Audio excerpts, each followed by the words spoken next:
पिछले कई जुमों से तकरीबन 1 महीने के ज़ायद से हम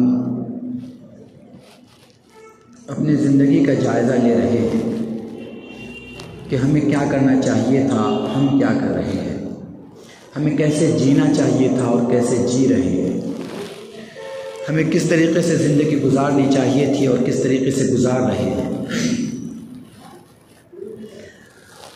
ला इलाहा इल्लल्लाह मुहम्मद रसूलुल्लाह पढ़कर हम मुसलमान हुए तो ईमान का तकाज़ा क्या था और हमने उस तकाज़ों को कितना अपनी ज़िंदगी के अंदर पैदा किया।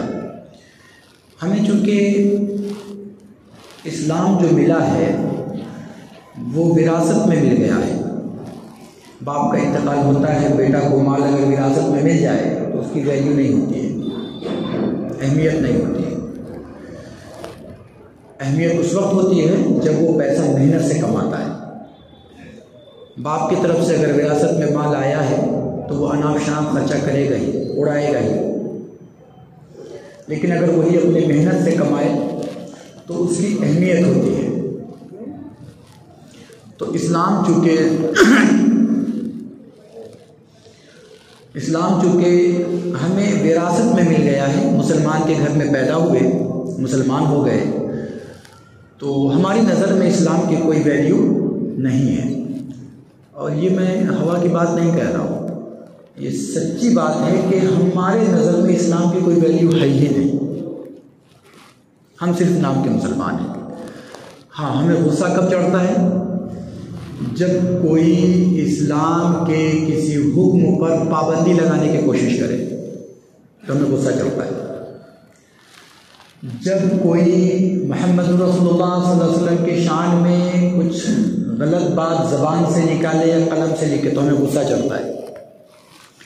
इस सिलसिले में हज़रत गंगोही रहमतुल्लाह अलैह ने बहुत अच्छी बात लिखी है, अजीब तरह की, कि वहाँ पर जो गुस्सा चढ़ रहा है ठीक है, लेकिन ये गुस्सा असल में इस्लाम के लिए नहीं है, अपने लिए। ये गुस्सा इस्लाम के लिए नहीं है, अपने लिए। अपने लिए होने का मतलब ये है कि हाँ, मेरे रहते हुए मेरे बाबा को ऐसा बोल दिया रे। आदमी अगर बाप से मोहब्बत है तो बाप को अच्छा पहनाएगा, अच्छा खिलाएगा, उसकी खिदमत करेगा, उसके पैर दबाएगा, उसको जिस चीज़ की ज़रूरत है दवा दारू वो ला कर देगा। तो ये बाप से मोहब्बत है। लेकिन बाप को ना अच्छा पहनने को देता ठीक से, ना उसको खाने को बराबर देता, ना उसकी दवाई ला के देता, ना उसको उठा के चलने में मुश्किल हो रही है, गिर जा रहा, उठा के ना उसको बाथरूम ले जाता ना लाता। उससे जाओ, गिर गया तो भी कोई बात नहीं, दीवार के सहारे से चले जाओ। अब अगर बाप को किसी ने गाली दे दी तो गुस्सा आ जाता है। हमारे बाबा को तूने कैसा बोला रे? तो ये असल में गुस्सा बाबा की मोहब्बत में नहीं आया, बल्कि किसकी मोहब्बत में आया? अपने नफ्स की वजह से, अपने ईगो की वजह से आया। हमारा ईगो हर्ट हुआ, हमारी इंसल्ट हुई इसके अंदर, इसलिए गुस्सा आया। माँ का कोई ख्याल नहीं है, माँ को ना दवा ठीक से ला के दे रहा, ना ठीक से रख रहा, ना डॉक्टर को बता रहा, ना अच्छा खाने को दे रहा, ना अच्छा पहनने को दे रहा। ज़रा सा एक बात बोले तो ऐसा आउट लेके बोल रहा, गुस्सा करके बोल रहा, ये माँ बेचारी डर के चुप हो जा रही। अब अगर सड़क पर कोई इसको माँ लगा के गाली दे दिया, इन्हें आस्तीन लगा के चढ़ जाता। मेरे को माँ लगा के गाली बोलता रे, तेरी तो ऐसी की तैसी। ये माँ की मोहब्बत नहीं है। अगर माँ की मोहब्बत रहती तो मामला क्या होता? माँ के साथ पहले अच्छा सलूक करता। अब जब माँ को कोई गाली दिया तो माँ की मोहब्बत में गुस्सा आता। लेकिन माँ से मोहब्बत नहीं है, इसलिए माँ खाई या नहीं खाई फर्क नहीं पड़ता, दवाई ला के दिया कि नहीं दिया फर्क नहीं पड़ता, उन्हें सही से पहन रही है नहीं पहन रही है उसका फर्क नहीं पड़ता। माँ लगा के कोई बाहर में गाली दे दिया तो गुस्सा चढ़ जा रहा। मतलब हुआ कि माँ की मोहब्बत में उससे नहीं लड़ रहा, अपना ईगो हर्ट हुआ, इसकी इंसल्ट हुई, इसलिए इसको गुस्सा आया। ऐसे ही इस्लाम से हमें ज़ाती तौर पर कोई मोहब्बत नहीं है, कोई लगाव वगैरह नहीं है। मैं सच्ची बात बता रहा हूँ। अगर ज़ाती तौर पर लगाव रहता तो हम इस्लाम की जो चीज़ें हैं, अल्लाह के नबी ने इरशाद फरमाया कि अस्सलातु इमादुद्दीन फमन अक़ामहा अक़ामद्दीन वमन हदमहा हदमद्दीन। नमाज ये इस्लाम का पिलर है, ये वाला मैन पिलर, फॉर्डिंग पिलर। फमन अक़ामहा अक़ामद्दीन, जिसने नमाज को कायम किया, यानी पिलर को रखा बरकरार, उसने छत को बरकरार रखा, मकान को बरकरार रखा। वमन हदमहा हदमद्दीन, जिसने पिलर को जेसीबी लगा के तोड़ दिया तो उन्हें छत को बरकरार रखा, छत को तोड़ दिया। तो अब अगर हमें इस्लाम से मोहब्बत होती तो हम उसके पिलर को नहीं तोड़ते। मैं मिसाल के तौर पर सिर्फ एक बात बोला, पूरी जिंदगी की हर चीज खंगाल कर देख लीजिए, चाहे वो नमाज पढ़ने में, बात जबान से बोलने में, किसी से मामला करने में, कहीं देखने में, कुछ सुनने में, शादी ब्याह करने में, खाना खाने में, कमाने में, खर्च करने में, लोगों से मामला करने में, लोगों के हुकूक अदा करने में, किसी भी चीज़ में देख लीजिए आप, हम इस्लाम के रूल को फॉलो नहीं करते। इस्लाम के कोई हुक्म का, जैसे मिसाल के तौर पर हम में से कोई भी बंदा सुन्नत के तौर पर शादी करने को तैयार नहीं है। 80% लोग बैंड पार्टी ला लेते। मैं एक शादी में बुलाया गया, मैं कार ले आके लगाया, अभी अंदर बैठा ही था, कुछ लोग और भी थे हमारे साथ, कि देख रहा हूँ कि अभी बच्ची वाले नहीं आए, बच्ची वाले की तरफ से था मैं, बच्ची वाले नहीं आए और खूब बजा रहे हैं, तो खूब पटाखे छोड़ रहे हैं। तो सब लोग उतरने लगे जो गाड़ी चला रहे थे। मैंने कहा कि या तो मुझे आप घर छोड़ दीजिए या मुझे रिंग रोड के करीब था, मुझे रिंग रोड पे छोड़िए, वहाँ से मैं कैब लेके वापस चला जाऊँगा। बाद में बोले आप नहीं थे, मुझे साहब कहा मैं नहीं था और मुझे होना भी नहीं चाहिए था। नहीं मुझे साहब तो बच्ची वाले ने क्या करना हो, कहा ठीक है, लेकिन आपने ऐसा बच्चा क्यों नहीं ढूंढा जो दीनदार हो? ये भी तो है कि अपने बच्चे के लिए अच्छा रिश्ता ढूंढे जो दीनदार। खैर, तो किसी चीज़ में अब अगर 80% लोग बैंड पार्टी ला ले रहे हैं, अब अगर गवर्नमेंट की तरफ से कानून आ जाए कि मुसलमान शादी करो कि गैर मुस्लिम शादी करो, बैंड पार्टी लाना होता, पूरे मुसलमान सड़क पे चले जाते। नहीं, हम ये जालिमाना कानून नहीं मानेंगे। जाना भी चाहिए, मैं उससे मना नहीं कर रहा हूँ, मैं भी रहूँगा आपके साथ, लेकिन पहले तो हम खुद हुक्म तोड़ रहे हैं। अब जब हमारे ऊपर पाबंद कर दे रहे हैं हमारे को कैसा ही करना, तुम्हारे को ऐसा अच्छा लग रहा तो अब उसके खिलाफ लड़ने जा रहे हैं। क्यों? इसलिए कि हमारा ईगो हर्ट हुआ, हमारा ईगो हर्ट हुआ। इस बुनियाद पर हम उससे क्या करने जा रहे हैं? लड़ने भिड़ने के लिए जा रहे हैं। तो इस्लाम हमें विरासत में मिल गया, मुसलमान के घर में पैदा हुए, मुसलमान हो गए, इसलिए इस्लाम की हमारी नज़र में कोई वैल्यू नहीं है। बस हम मुसलमान हैं, इतना काफ़ी है हमारे वास्ते। इस्लाम की अहमियत उन लोगों से पूछिए आज भी जो बड़ी मुश्किलों में होकर इस्लाम कबूल करते हैं, बड़ी मुश्किलों में होकर। डॉक्टर हादिया का केस, जितने भी पढ़े लिखे लोग होंगे सब जानते होंगे कि डॉक्टर हादिया का केस जब सामने आया था, केरला वाली का, जो उसने अपने एक कलीग से शादी की थी। पहले उसका बाप चूँकि कर्नल था, उसके ऊपर पहले तशद्दुद किया गया। वो कह रही है मैं पढ़ी लिखी हूँ, मैं एजुकेटेड हूँ, मैंने अपनी मर्जी से शादी की है, लेकिन फिर भी एक फर्जी केस बनाया गया, उसको घर के अंदर बंद रखा गया, मारा पीटा गया, सब कुछ हुआ। पहले मकामी अदालत के अंदर मुकदमा गया, फिर उसके बाद उसके शौहर को टॉलरेट किया गया, उसके शौहर को टारगेट किया गया, फिर इन दोनों के ऊपर केस हुआ, फिर वहाँ मकामी अदालत से हाई कोर्ट में पहुँचा, फिर हाई कोर्ट से सुप्रीम कोर्ट में पहुँचा, और वहाँ तक मुसलसल इसके ऊपर प्रेशर बनता रहा कि तुम्हें हर हाल में छोड़ना पड़ेगा इस्लाम, नहीं तो तुम्हारे शौहर को मार देते, ये हो जाता, वो हो जाता, होना हो जाता। दुनिया का टॉर्चर किया गया, मेंटली और फिजिकली और फाइनेंशियली। ये तो अल्हम्दुलिल्लाह कुछ टीम उसके साथ मदद करने वाली थी, जो नीचे से लेकर ऊपर तक उसके मुकदमात को देखा, जिसकी बुनियाद पर अल्हम्दुलिल्लाह फिर सुप्रीम कोर्ट के अंदर उसने हलफनामा दाखिल किया कि मैं मैरिड हूँ और मैं ग्रेजुएट हूँ, मैं पढ़ी लिखी हूँ, मैं कोई बच्ची नहीं हूँ, मैं मैच्योर हूँ, मैंने अपनी मर्जी से अपनी ज़िंदगी का रास्ता तय किया, लिहाजा मुझे हरासमेंट न किया जाए। तो मजबूर होकर फिर सुप्रीम कोर्ट से ये फैसला आया कि नहीं, इसको इसकी ज़िंदगी के हाल पे छोड़ा जाए।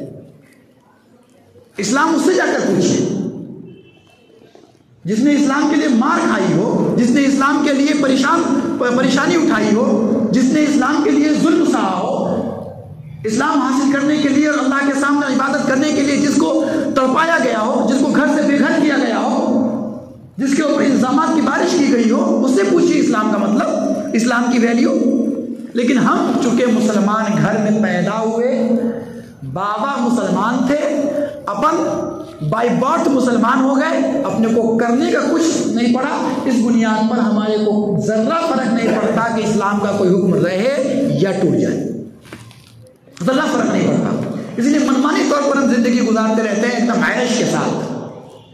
हमारे लिए सारी चीज़ें जायज़ हो जाती है, झूठ बोलना जायज़, हराम खाना जायज़, हराम कमाना जायज़, हराम जगह पे खर्च करना जायज़, मारना पीटना जायज़, दूसरे का हक दबा लेना जायज़, दूसरे की ज़मीन ऐंठ लेना जायज़, गोल फिरा लेना जायज़, सब जायज़ हो जाता है हमारे यहाँ। ये इसलिए है कि हम बाय बर्थ मुसलमान हैं। अल्लाह तबारक व तआला को हमारी या किसी भी फर्द की कोई ज़रूरत नहीं है। अल्लाह के नबी सल्लल्लाहु अलैहि वसल्लम की एक हदीस है, ज़हन में रख लीजिए। अल्लाह के नबी सल्लल्लाहु अलैहि वसल्लम ने इरशाद फरमाया कि अल्लाह तबारक व तआला इस बात पर कादिर है कि अगर तुम अल्लाह का हुक्म नहीं मानोगे,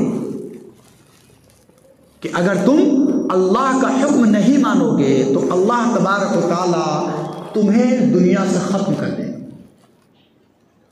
और फिर एक ऐसी कौम को लाएगा जिसकी बुनियाद पर, जिसके जरिए अल्लाह तबारक व तआला अपने दीन की खिदमत लेगा। अल्लाह तबारक व तआला उसके जरिए अपने मर्जियात को दुनिया पर नाफिज करेगा। अब देखिए कि दुनिया के अंदर एक वक्त था कि जो मंगोल थे, तातारी, ये मंगोलों ने इस्लाम को, इस्लामी हुकूमत को तहस नहस करके रख दिया, पूरी दुनिया में कमज़ोर करके रख दिया। लेकिन फिर अल्लाह तबारक व तआला ने उसी की नस्ल में एक को ईमान से सरफराज किया, और जब ईमान से सरफराज किया तो एक वक्त ऐसा आया कि यही लोगों ने इस्लाम का परचम उठाया और फिर पूरी दुनिया में निकल पड़े कि जहाँ जहाँ से इस्लाम ख़त्म हुआ था हम दोबारा वहाँ इस्लाम खड़ा करके छोड़े। यहाँ पर रुक कर मैं एक वाक़या बता दूँ कि अल्लामा राजी रहमतुल्लाहि अलैह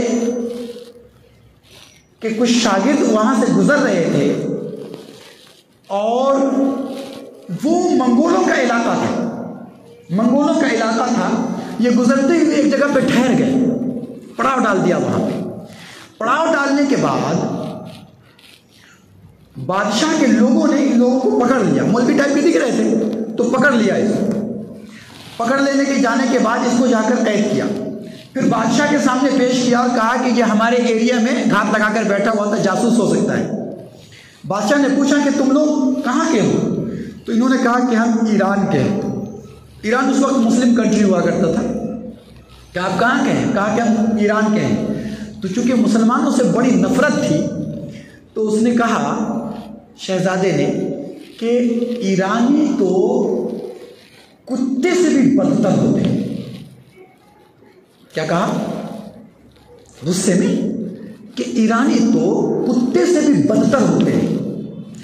तो अल्लामा राजी रहमतुल्लाहि अलैह के जो मुरीद थे, जिनके साथ हल्का था, उन्होंने कहा कि आपने ठीक कहा, आपने ठीक कहा। हम लोग होते तो गुस्सा आ जाता था, मगर उन्होंने कहा कि आपने ठीक कहा, लेकिन एक शर्त के साथ, एक कंडीशन के साथ। कहा वो क्या शर्त, क्या कंडीशन है? कहा कि हम मुसलमान हैं और वाकई अगर हम इस्लाम के हुक्म पे अमल न करें, इस्लाम को अगर न माने, तो हमारी हैसियत कुत्तों से भी गई गुजरी। कुत्ता हमसे बेहतर है अगर हम अल्लाह को न माने, उसकी इबादत न करें। और अगर हम अल्लाह की मान के चले तो हमारी हैसियत फरिश्तों से भी बड़ी है। तो आपने सही कहा कि मुसलमान कुत्ते होते हैं, कुत्तों से भी बदतर होते हैं, लेकिन उस सूरत में जब वो इस्लाम पर अमल न करें। इसने कहा कि ये अजीब बात है, ये क्या कह दिया तुमने? उसको ये था कि या तो डर से चुप रहेगा या और के कुछ कहेगा, लेकिन इसने एक ऐसा जुमला कह दिया कि सामने वाले के दिल पे लग गया। उसने कहा कि अच्छा इसको कैद करके रखो, मैं शिकार को जा रहा हूँ, वापस आया तो मैं फिर मिलता हूँ इससे। वापस आने के बाद फिर उसको बुलाया अकेले में, कहा तुम क्या समझा रहे थे, बताओ तुम क्या कहना चाह रहे थे। तो उसने कहा कि चूंकि हमारे पास अल्लाह के नबी सल्लल्लाहु अलैहि वसल्लम का लाया हुआ एक दीन है, एक वे ऑफ लाइफ है, जिसमें इंसानों की हुकूमत नहीं है बल्कि इंसानों के पैदा करने वाले की हुकूमत है। उसमें कोई बड़ा कोई छोटा नहीं होता, बल्कि वहाँ बड़ा छोटा होना उसके अपने सेल्फ रेस्पेक्ट की बुनियाद पर है, सेल्फ नेकी की बुनियाद पर है, सेल्फ वर्क की बुनियाद पर है। जो अपने से अच्छा अमल करेगा वो बड़ा समझा जाएगा। इन्ना अक्रमकुम इंदल्लाहि अतकाकुम, तुम में से बड़ा वो है, ज़्यादा इज्जत वाला वो है जो तुम में ज़्यादा मुत्तकी है, ज़्यादा परहेजगार है, ज़्यादा इबादत करने वाला है। लिहाजा हमारे यहाँ कोई बड़ा छोटा नहीं है, हमारे यहाँ सब बराबर है, इसलिए कि कानून उसका है जिसने इंसानों को पैदा किया है। तो इसने कहा कि अच्छा मैं इसको मान कैसे सकता हूँ? कहा अभी ना मानो, अभी तुम शहजादे हो, अभी ना मानो, लेकिन मैं तुम्हें बोल कर जाता हूं कि अल्लाह ताला एक दिन तुझे बादशाह बनाएगा, तो उस दिन मानना इसको, उस दिन एक्सेप्ट करना। तो कहा ठीक है, लेकिन फिर मुझे बताएगा उस वक्त कौन? का इंशाअल्लाह कोई ना कोई आकर बताएगा तुम्हें। का बहुत बेहतर। उस वक्त ठीक है मेरी अंगूठी ले जाओ। उसने अंगूठी अपनी उसको यादगार के तौर पर दिया, निशानी के तौर पर ले जाओ। का बहुत बेहतर। ज़माना गुजर गया, वापस ये लोग चले गए, ज़माना गुजर गया।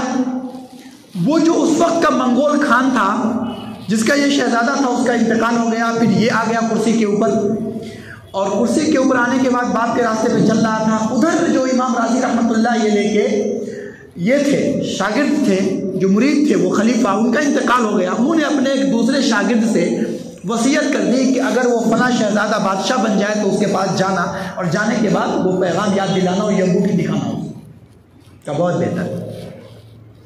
इधर उनका भी इंतकाल हो गया था, तो ये अंगूठी लेके पहुंचे। अब जाहिर बात है कि इतना बड़ा दरबार, उसका दुनिया के अंदर सुपर पावर समझा जाने वाला एक फर्द, उसमें एक आम आदमी की एंट्री कैसे हो सकती है? यहाँ तो हमारे यहाँ एक एमएलए को मिलना बोले तो 4 वक्त चक्कर लगाना पड़ता, मामूली किसी महल्ले के लीडर को मिलना बोले तो 8 वक्त चक्कर लगाना पड़ता, वो भी बड़ी मुश्किल से मिलता उन्हें।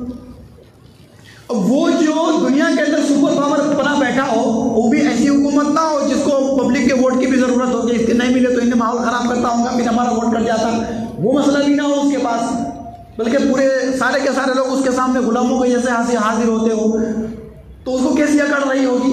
अब इनको मौका ही नहीं मिले, इनको ले कोई घुसने ही नहीं दे, वहाँ पुलिस वाले इसको हकाल दे, तो बड़ी मुश्किल थी इनके सामने क्या करें। इन्होंने एक तरीका इख्तियार किया कि उसके खेमे के करीब जहाँ पे वो पड़ाव डाले हुआ था, फजर के वक्त में चूंकि सारे लोग सोए रहे थे ना, करीब में एक टीले पे खड़े होकर जोर से अजान दिया।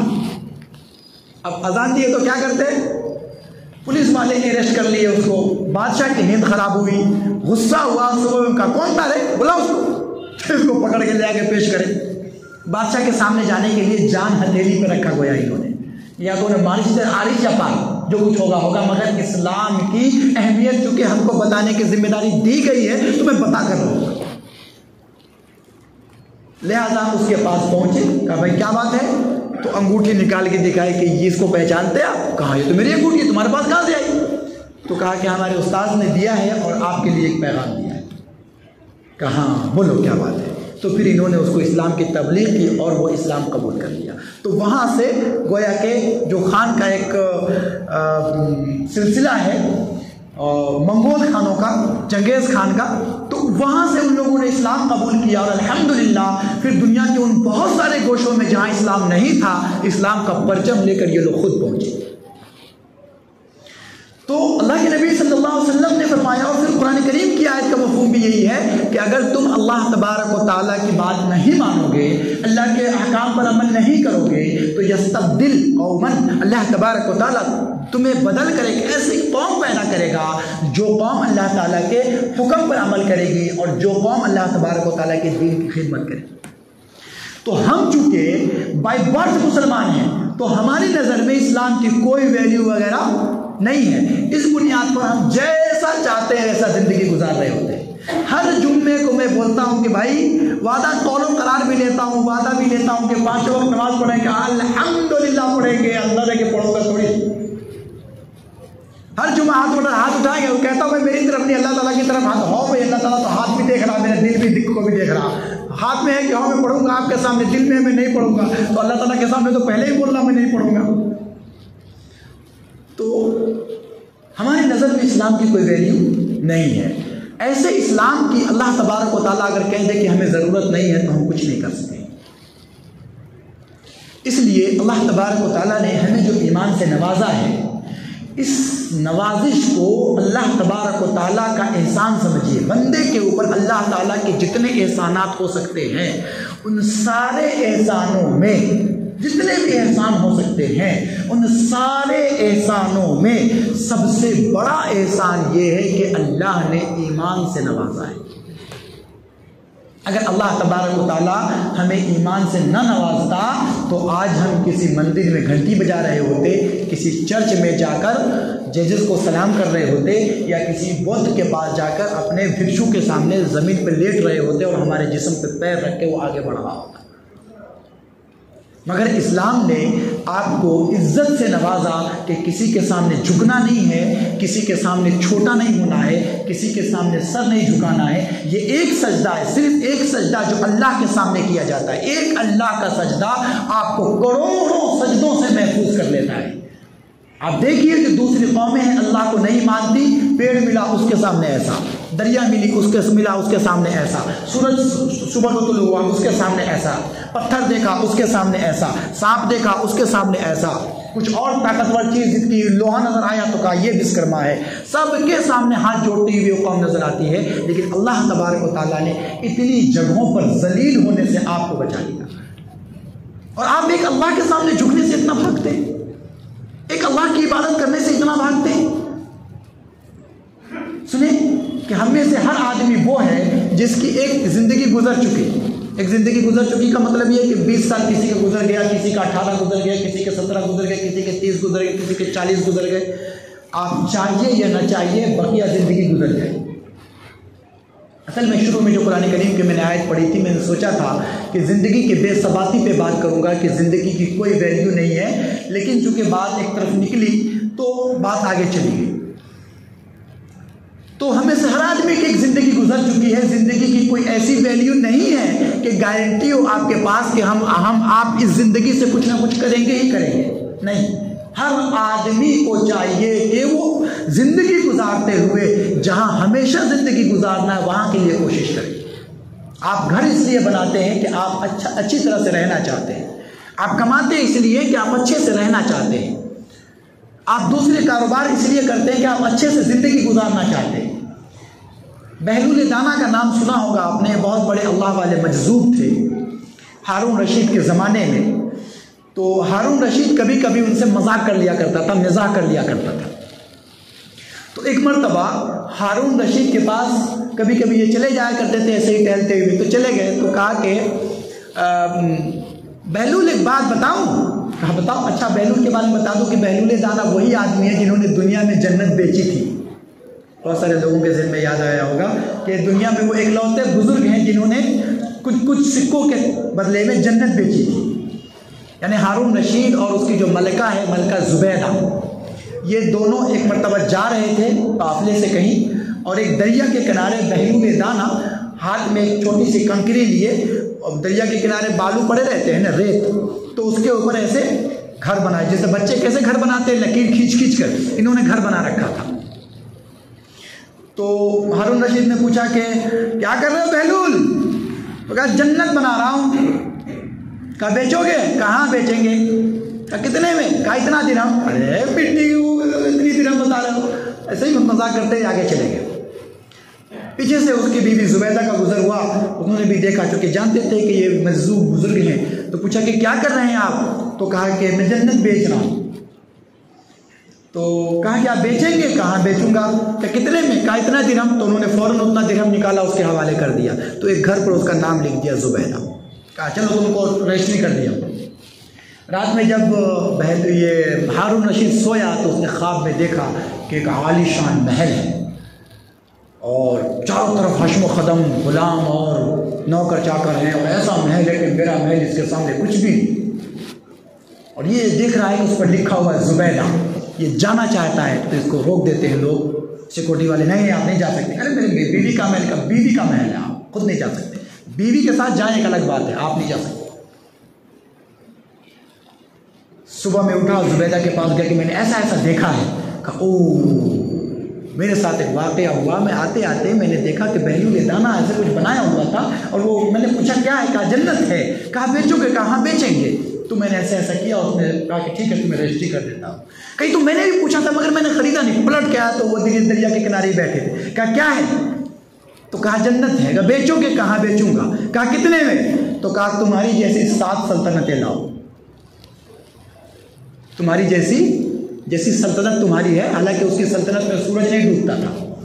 एक मरतबा कहीं से वो गुजर रहा था और सूरज जा रहा था, वो बादल जा रहा था, बरस नहीं रहा था। तो उसके वजीर ने कहा कि अगर बरस जाता तो फ़ायदा हो जाता। कहा कहीं भी बरसेगा फ़ायदा हमें ही होगा, यहाँ नहीं बरसेगा, कहीं जाकर बरसे वो हमारी ही ज़मीन पर बरसेगा और वहाँ का अनाज हमारे ही पास आना है। क्योंकि अल्लाह ने इतनी बड़ी हुकूमत दी है कि ये जहाँ जाकर बरसेगा मेरी ही हुकूमत में बरसेगा। तो कहा कि तुम्हारे जैसी 7 सल्तनतें लाओ। कहा अरे अभी तो कल तुमने इतना कहा था।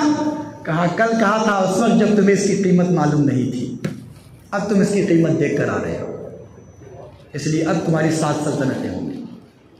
और जुबैदा से अल्लाह तबारक व तआला ने बहुत बड़ा काम भी लिया। वो काम क्या लिया कि आज चूँकि पीने के पानी का बहुत अच्छा नज़्म है, जो लोग भी हज करने या उम्रा करने के लिए गए होंगे, जब वो अरफात के मैदान वगैरह की तरफ जाते हैं, मिना वगैरह की तरफ जाते हैं, तो देखे होंगे पहाड़ के साइड में छोटी सी एक नहर बनी हुई है, ऐसे जैसे बालकनी बनती है उस तरह से बनी हुई है, जिसको नहर जुबैदा कहते हैं। उस ज़माने में तकरीबन, आज के वक्त में तकरीबन $50,000 से ज़्यादा या $2 करोड़ से ज़्यादा, हिसाब मेरे जहन में नहीं है, हमने हिसाब डाल के बहुत पहले जब हम गए थे उम्रे पे, जब हमने हिसाब डाल के देखा था तो आज के ज़माने में पता नहीं कितना $1 ट्रिलियन हो रहा था। कि मतलब इतना बड़ा प्रोजेक्ट का खर्चा आज के ज़माने में शायद बुर्ज खलीफा पर भी ना आए, क्योंकि बहुत मुश्किल था पानी नहर जुबैदा के जरिए वहाँ लाना। तो उन्होंने उसका प्रोजेक्ट मुकम्मल करवाया था और उन्होंने कहा था कि अगर एक कोदाल पर 1 सोने की अशरफी खर्चा हो, यानी 1 तोला सोना अगर 1 सोने के कोदाल मारने पर खर्च हो तो भी काम करो, मैं उसका खर्चा उठाऊंगी। इसका मतलब ये हुआ कि वो इस बात का अज़्म की हुई थी कि 1 कोदाल चलाने पे अगर 50,000 रुपया आज का खर्च होगा तो मैं देने को तैयार हूँ। और उस नहर के जरिए पानी लाया गया था अल्हम्दुलिल्लाह। और फिर जब उसके सामने हिसाब पेश किया उसके इंजीनियर्स ने, और इंजीनियर ने इतना अच्छा, वो आप कभी पढ़िए नेट पर नहर जुबैदा डालिए, और जो लोग पढ़े लिखे वो ज़रूर पढ़िए एक मरतबा, आपको इंजीनियरिंग का फन समझ में आने लगेगा, शाहकार समझ में आने लगेगा। तो जब वो हिसाब लाकर उसके सामने पेश किया उसके इंजीनियर ने कि ये लीजिए ये सारा का सारा हिसाब है, तो उसने हिसाब को ऐसा समेटा और समेट कर दरिया दजला के किनारे खड़ी हुई और यूँ दरिया के अंदर फेंक दिया। कहा मेरे मौला, मैंने आपके घर के लिए पानी का इंतज़ाम किया है, मुझे इस हिसाब की ज़रूरत नहीं है, मैं नहीं देखना चाहती ये हिसाब, और आपसे भी क़यामत में यही उम्मीद रखती हूँ कि मेरा हिसाब न पूछिएगा, बिना देखे पास कर दीजिए। तो हारून रशीद के पास ये बहलूल दाना रहमतुल्लाहि अलैह गए। हारून रशीद ने यही बातों बातों में कहा कि हारून के बहलूल दाना एक बात बताओ। का क्या? तो कहा कि तुमने कोई बेवकूफ़ आदमी देखा है? कहा कि नहीं देखा। का फिर अपने बारे में क्या ख्याल है? कहा मैं तो बेवकूफ़ हूँ ही। तो कहा अच्छा ये लाठी लो, ये लाठी अपने पास मेरी अमानत रख दो, और तुमसे कोई बड़ा अगर बेवकूफ़ नजर आए तो ये लाठी उसके हवाले कर देना। उसने कहा ठीक है लाइए, संभाल लिया, लेकर चला गया, जाकर लगे। ज़माना गुजर गया, खली बल्ली बात ख़त्म हो गई। एक वक्त आया कि हारून रशीद की तबीयत बहुत ख़राब हो गई। कहाँ मतलब बरसों गुजर गए होंगे, 10-15 साल गुजर गए होंगे। फिर हारून रशीद की तबीयत ख़राब हुई और बहुत ज़्यादा तबीयत ख़राब हो गई, मरज़ुल मौत मरा गया। तो बहलूल दाना मिलने के लिए गए उससे, तो उसने पूछा कि कैसी हालत है? कहा कि अब हालत क्या है, अब दुआ कीजिए मेरे लिए कि अल्लाह तबारक व तआला ईमान पर मेरा ख़ात्मा फरमाए।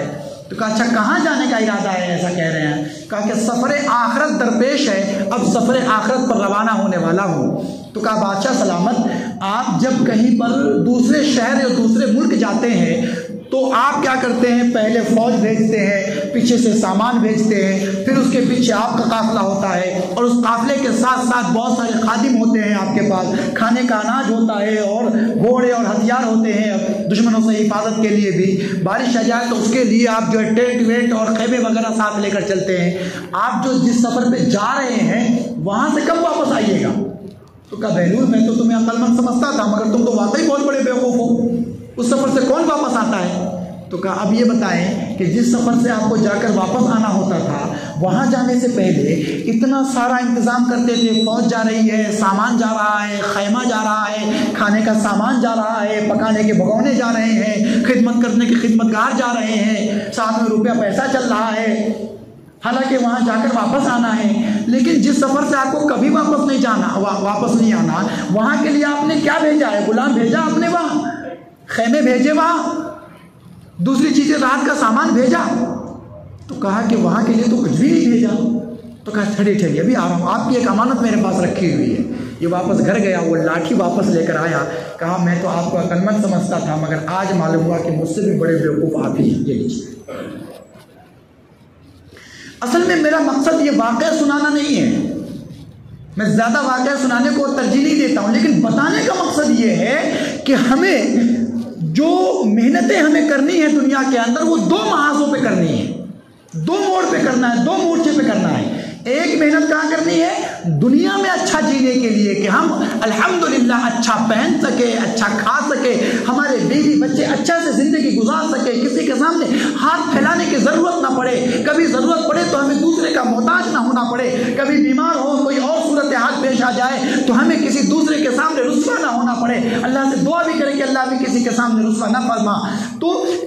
तो ये मोर्चा है हमारा कि हमें दुनिया की ज़िंदगी अच्छा बनाने के लिए काम करना है। लेकिन एक दूसरा मोर्चा वो है कि दुनिया के बाद जो हमारी असल ज़िंदगी है उसके लिए हमें मेहनत करनी है, उसके लिए हमें काम करना है, उसके लिए हमें अमल करना है। हम दुनिया के लिए तो 24 घंटा देते हैं, रात के 3 बजे भी अगर हमारे दोस्त का कॉल आ जाए, या हमारे बिजनेस पार्टनर का कॉल आ जाए, या हमारे बॉस का कॉल आ जाए कि भाई अर्जेंट आपको अभी आना है, कंपनी का काम है वरना काम खराब हो जाएगा, अगर हमें ये डर हो कि हम अगर अभी नहीं गए तो हमें जॉब से निकाल दिया जाएगा, या हमें ये डर हो कि अगर हम अभी उठकर नहीं गए तो हमारा लाखों का लॉस हो जाएगा, तो किधर गई कि नींद, किधर गया कि फला बीवी रोक रही है, ठंडी है जी, नको जाओ, अभी जो होगा जान दो, थोड़ा नुकसान हुआ तो बर्दाश्त कर लो, ठहरो जी, उसको भी झिड़क देते हैं। बच्चा रोने लगा, अब्बा नको जाओ जी, अब्बू मैं भी आपके साथ चलता, बेटा हम आपके लिए कुछ तो भी लेकर आएंगे, उसको समझा बुझा के, बच्चे को नहीं समझा तो डांट के, गुस्सा करके, और भी नहीं समझ रहा तो बहरी मार लेके संभालो जी इसको बोल के, बीवी पर गुस्सा कर लेके, बच्चा उसके हवाले कर लेके हम हर हाल में जाते नहीं जाते। तो इस मोर्चे पे काम करने को हम इतना इंपॉर्टेंट देते हैं कि हमें हर हाल में करना ही करना है। 9 बजे अगर दुकान खोलने का है हमारे को, तो एग्जैक्ट 9 बजे खोलना ही खोलना है। लेकिन 1:30 बजे अगर जमात के लिए आना है हमको, कि भाई जमात 1:30 बजे ठहरती है, 1 बजे अज़ा होती है, तो अपने को नहीं, आगे पीछे भी जाएंगे, क्या करने का है, देर से छोड़ते। ये असल में हंसने के लिए, हमें रोने की बात है कि हम एक जिंदगी पर जिसे चंद दिन जीना है इतनी मेहनत करते हैं, और वो जिंदगी जहां हमें हमेशा जीना है कोई मेहनत नहीं होती हमारे दिल में जर्रा बराबर फिक्र पैदा नहीं होती, हमें जर्रा बराबर एहसास तक नहीं होता कि 24 घंटा दुनिया संवारने में लगे हुए हैं। मैं ये नहीं कहता हूं कि दुनिया ना कमाइए, खूब कमाइए, मैं तो कहता हूं कि मुसलमानों को खूब कमाना चाहिए। काम के वक्त में ऐसा काम कीजिए कि लगे बस काम ही करने के लिए बंदा पैदा हुआ है। लेकिन जब इबादत का वक्त हो तो अल्लाह के सामने ऐसे खड़े होइए कि जैसे लगे कि इस बंदे ने सिर्फ इबादत करना जाना है, दुनिया कोई काम जानता ही नहीं, किसी चीज़ की फिक्र ही नहीं है इसको। साहब रसूल के बारे में मशहूर है कि नमाज में खड़े हुए हैं और दुश्मन ने तीर यूं मारी और आके यूं छेद गई तीर, खून बहने लगा, और इन्होंने कुरान करीम की तिलावत शुरू कर रखी है, पढ़े जा रहे हैं कुरान, पढ़े जा रहे हैं कुरान, पढ़े जा रहे हैं कुरान, खून बहा जा रहा है, खून बहा जा रहा है, खून बहा जा रहा है। फिर एक और तीर आया, फिर जिस्म को छेद गया, फिर खून बहा जा रहा है, फिर खून बहा जा रहा है, फिर पढ़ा जा रहा है बंदा कुरान। दूसरा साथी सो रहा है, जो दोनों आदमी निगहबानी पर, सिक्योरिटी पर दोनों आदमी मुतय्यन किए गए थे। एक बंदा सो रहा है, दूसरा जाग रहा है, नमाज में खड़ा है, तिराया जा रहा है, जिस्म को छलनी किया जा रहा है, नमाज तोड़ने को तैयार नहीं है, बल्कि सलाम भेजने को भी तैयार नहीं है। और फिर होता क्या है, जब इन्हें लगता है कि शायद मैं बेहोश होकर गिर जाऊंगा और अल्लाह के नबी का हुक्म टूटेगा कि हुजूर ने कहा था कि निगहबानी करना, अगर मैं बेहोश हो गया तो मैं साथी को जगा नहीं पाऊंगा, साथी नहीं जागेगा तो दुश्मन फिर अल्लाह के नबी सल्लल्लाहु अलैहि वसल्लम को नहीं कहीं तकलीफ पहुंचा दे, कहीं नबी अकरम सल्लल्लाहु अलैहि वसल्लम के साथ दूसरे सहाबा को न नुकसान पहुंच जाए। इस बुनियाद पर अब ये जल्दी से सलाम फेर कर अपने साथी को उठाता है और कहता है कि दुश्मन ने मुझ पर हमला किया।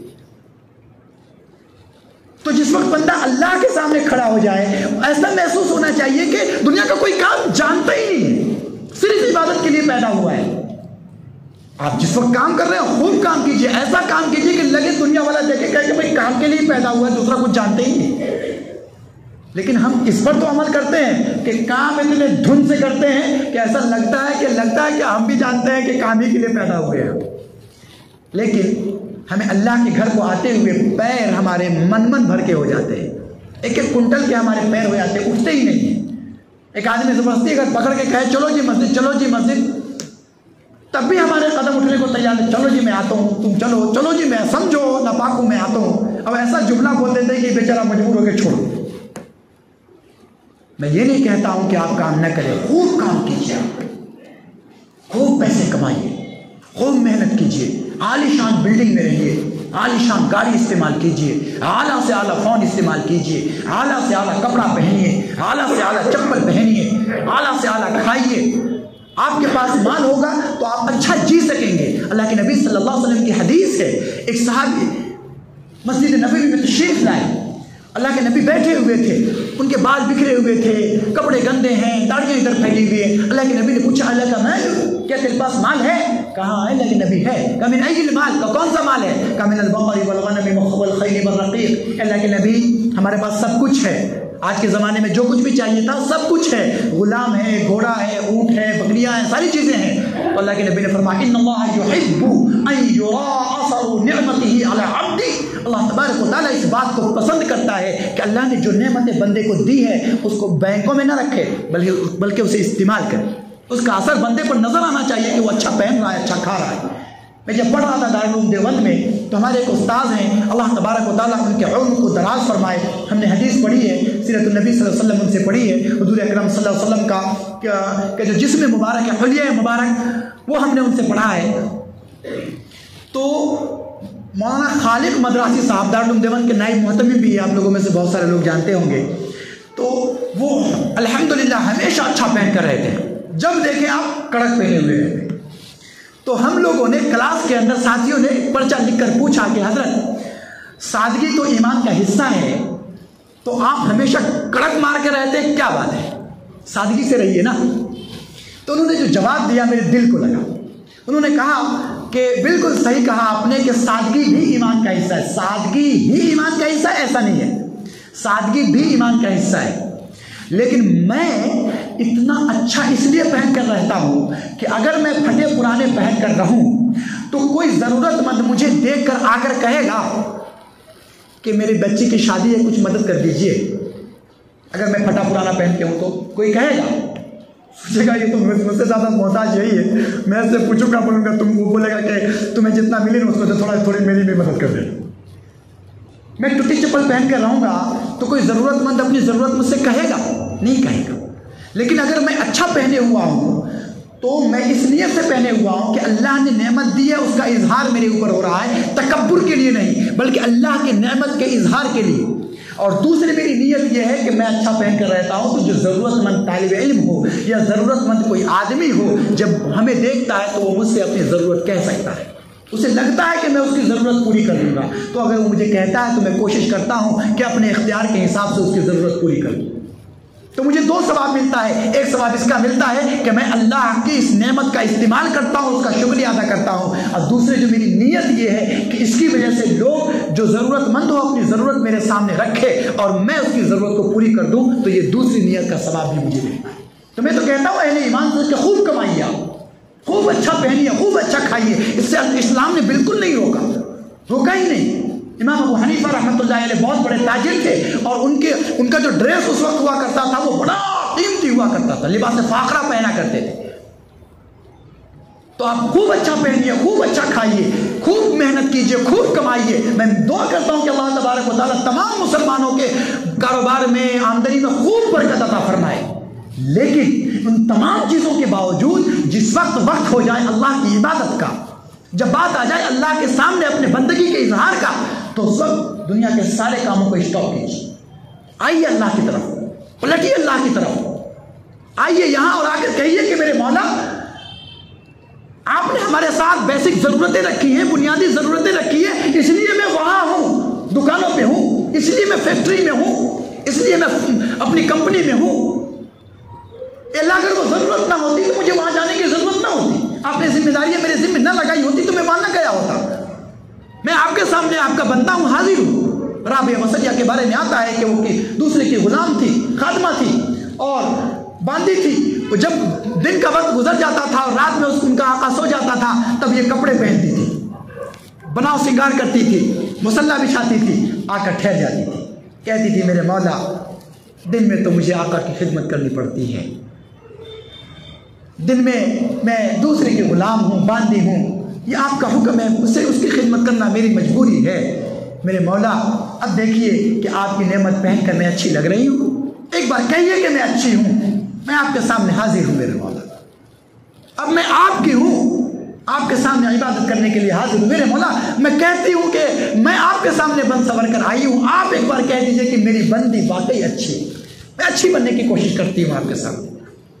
तो आप अच्छा कपड़ा पहनिए, उससे इनकार नहीं है, अच्छी चीज़ इस्तेमाल कीजिए, उससे इनकार नहीं है, खूब इस्तेमाल कीजिए, लेकिन इबादत के वक्त में नहीं। मतलब इबादत को अच्छे कामों के लिए या कमाने के लिए इबादत को छोड़ देना, यह अहले ईमान का तरीका नहीं। जैसे ही अलार्म, जैसे आप देखिए आपके पास मोबाइल है, सारे लोगों के पास मोबाइल है ये नहीं, आज मोबाइल के अंदर 1 करोड़ चीज़ें हैं। एक वक्त था जब मोबाइल पैदा हुआ था, फर्स्ट बॉर्न जब पहला पैदा हुआ था, तो इसका काम क्या था? खाली फोन आना और खाली फोन जाना, है ना? फोन आना, फोन जाना, बस इतना ही काम था उसका, उसके अलावा कोई काम नहीं था। बाद में फिर उसमें मैसेज शामिल किया गया, फिर और शामिल किया गया, फिर और शामिल किया गया, फिर और शामिल किया गया, फिर और शामिल किया गया। अब तो दीन ईमान सब उसी में दाखिल कर दिया गया। एक मोबाइल आपके हाथ में है तो आप चाहें तो वो गुनाह भी कर सकते हैं और चाहे तो सवाब भी हासिल कर सकते हैं। उसी के अंदर कुरान खोलकर आप पढ़ के सवाब भी हासिल कर सकते हैं और उसी के अंदर आप उल्टी सीधी वीडियोस देखकर गुनहगार भी हो सकते हैं। तो धीरे धीरे सारी चीज़ें शामिल कर दी गई। लेकिन आज भी आप एक वीडियो देख रहे हो और फोन आ जाए तो आप ये बताएं वो वीडियो चलता रहेगा या फोन चलेगा? रिंग होगा, क्या होगा बताएं? क्या होता है? फोन आता है, वीडियो क्लोज हो जाता है। आप कुछ ऑडियो सुन रहे हो, जैसे ही फोन आता है वो फोन रिंग होने लगता है, वो ऑडियो जो सुन रहे हैं आप क्लोज हो जाता है। आप कुछ टाइप कर रहे हो, जैसे ही वो फोन आता है वो टाइपिंग बंद हो जाती है, फोन की घंटी आपको सुनाई देने लगती है। आप कुछ भी कर रहे हो उसके अंदर, फोन आते ही सारे सिस्टम रुक जाते हैं, वो फोन काम करने लगता है, करता है ना? ऐसे ही इंसान, वमा खलक़तुल जिन्ना वल इंसा इल्ला लियअबुदून, हमने इंसानों को और जिन्नातों को सिर्फ अपनी इबादत के लिए पैदा किया है। यानी जब इंसान पैदा किया गया था, इंसान के ज़िम्मे कोई काम नहीं था, सिर्फ अल्लाह की इबादत है और आज भी वही सिर्फ अल्लाह की इबादत है। चूँकि उसने बहुत सारी चीज़ों को अपने साथ लगा लिया है, अल्लाह तबारक व तआला ने भी इंसानों के साथ बहुत सारी चीज़ें लगा दी है। बेसिक ज़रूरतें हैं, बुनियादी ज़रूरतें हैं, इन सारी ज़रूरतों के होते हुए इंसान अब ये काम करता है, कारोबार करता है, जॉब करता है, मेहनत मजदूरी करता है, पैसे कमाता है, बीवी बच्चों को देखता है, सारी चीजें चलती रहती है। लेकिन मेन चीज क्या है? इंसान का इन्वेंशन काहे के लिए है? इंसान की पैदाइश काहे के लिए है? इबादत के लिए है। इस बुनियाद पर जैसे ही कॉल ऑफ इबादत आए, अजान कहे अल्लाहु अकबर, जैसे ही आवाज आए हय्या अला सलाह, तो वीडियो चल रहा हो उसे बंद कर दिया जाए, ऑडियो चल रहा हो बंद कर दिया जाए, कारोबार चल रहा हो उसे बंद कर दिया जाए, खरीदो फरोख्त कर रहे हो उसको बंद कर दिया जाए, जॉब पे मौजूद हो अपने बॉस को कहे कि सलाम साहब मैं नमाज पढ़ने के लिए जा रहा हूँ, बीवी बच्चों के अंदर मौजूद हो, बच्चा गोद में हो, बच्चा को उठा के नीचे रख दे मैं नमाज के लिए जा रहा हूँ, सारे सिस्टम बंद कर दिए जाए। जब अल्लाह के घर से आपको कॉल दिया जाए, हय्या अलस्सलाह, आओ लोगों अल्लाह की इबादत की तरफ, आओ कामयाबी की तरफ। दुनिया के किसी काम में लगकर तुम कामयाब नहीं हो सकते। कामयाबी सिर्फ इस बात में है कि अल्लाह के सामने अपने आप को बंदा साबित करो। तो इंसान का जो इन्वेंशन है, इंसान की जो पैदाइश है, वो असल में इबादत के लिए है। जिस तरह से फोन की पैदाइश असल में कॉल के लिए है, बातचीत करने के लिए है। आज हजारों चीजें शामिल करने के बावजूद भी जब जब कॉल आती है तो सारे सिस्टम स्टक हो जाते हैं और सिर्फ कॉल आती है। ऐसे ही इबादत के वक्त में हमारी ज़रूरियात और हमारे काम और हमारे जितने भी मसाइल हैं सब स्टक हो जाने चाहिए। सिर्फ और सिर्फ अल्लाह की इबादत हो। हम मुसलमान के घर में पैदा हुए, इसलिए इस्लाम की अहमियत नहीं है। इस्लाम अगर हमें मेहनत से मिला होता तो इस्लाम की अहमियत हमारे ज़हन में होती थी। अल्लाह तबारक व तआला इस्लाम की अहमियत को समझने और उस पर सही तरीके से अमल करने की तौफीक अता फरमाए। व आखिर दावाना अनिल हम्दुलिल्लाहि रब्बिल आलमीन।